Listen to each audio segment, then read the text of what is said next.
Guys, so we had DSTV Premiership action, more DSTV Premiership action. It was Kaizer Chiefs going up against AmaZulu and the game ending 1-0. Yeah, I don't think a draw obviously helps any team as well. I also will say is that I think the game went the way you would have thought it would have gone. I thought with AmaZulu they had a lot of the possession, trying to obviously playing with the tempo as well. I think what was surprising for me was it almost seemed like AmaZulu didn't know the kind of side Chiefs are. I mean, we've known Kaizer Chiefs to sort of sit, wait for you to come at them, they win the ball back and they transition quickly.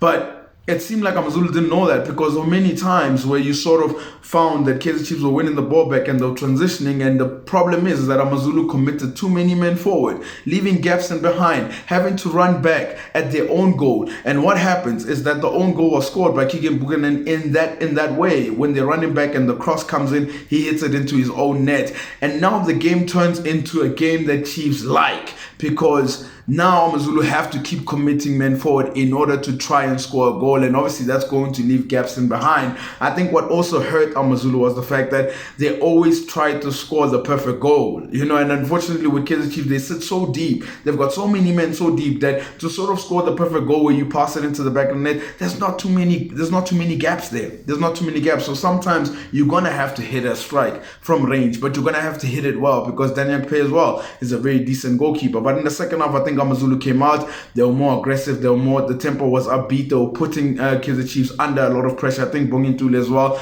made a difference when he came on, and you could see as the time went on, I think Kaizer Chiefs was starting to foul, and eventually the red card was coming as well, especially with Cole Alexander. I think that foul that he made was not necessarily needed, but eventually it goes into a red card moment. And then Chiefs, on the other hand, are sort of sitting back in the way that they were sort of expecting to sit back. I was expecting AmaZulu to pressure them more, to sort of get the ball more forward more, because when the changes came in, Andre de Jong as well crosses it in for Bongintule to make it 1-1. I was expecting more pressure, but Kaizer Chiefs are very happy with this point. AmaZulu will probably be disappointed considering how things went, but yeah, I don't think a draw benefits any team.